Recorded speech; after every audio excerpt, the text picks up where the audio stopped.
I believe that I'm the best candidate for the voters. I have a passion for public service. I think I represent the epitome of a Baltimorean.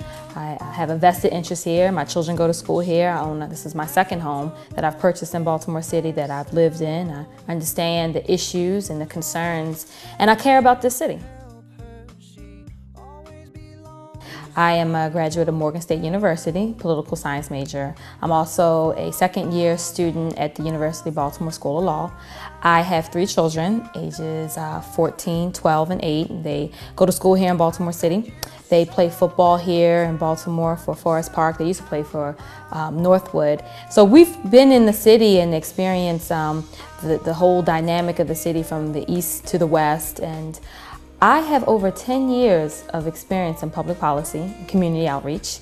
I worked for the Office of Minority Health and Health Disparities for Department of Health and Mental Hygiene.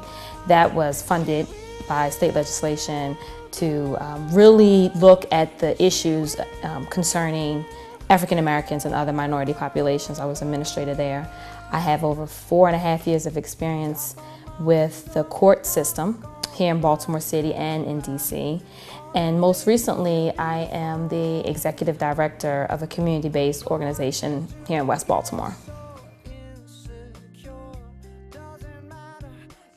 Well, I love Baltimore as a whole. I recently relocated to another part of town, and at the same time, Baltimore City had a major shift in its governance. As you know, the mayor became the governor and the city council president. Well, that allowed for an open seat in this district. In the interim, the city council has appointed an interim council person, but I think every person has the right and should do so to be actively involved in this democratic process, to go before the voters and get voted up or down, but either way, let the voters decide who's the best representative for them, and I feel that I'm the best representative for this district. Well, my major issues are the same issues that's everywhere in the city: education and recreation.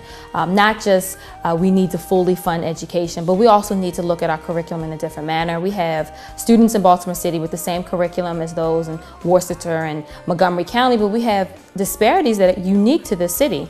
Also, we have a dearth of recreation centers, and we have a plethora of students that need something to do after school. So I'm a strong proponent of community schools. I think that's my #1 issue, combining the education and recreation issue into one.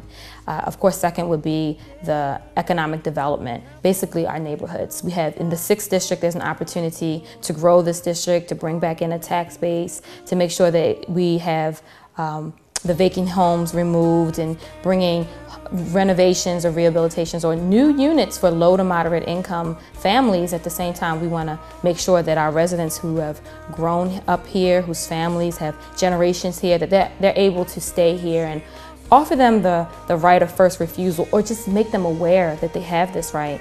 And of course, finally, but no hierarchy here to this list, would be public safety. The crime issue. And again, I'm a community activist by profession, so taking that expertise into this, that community policing is just not going to the neighborhood association meetings as a police officer, but having active participation on both ends, more foot patrol, and increased participation from the city government as it relates to wraparound services, so that we can diminish the recidivism rate, to enable and to foster a relationship between people who have made a wrong turn, allow them to come back and provide them linkages to other organizations, be it nonprofit or local or state government, so that they have another opportunity and they can realize that there is another option. I'm Elizabeth Smith, and I represent Next Generation Leadership.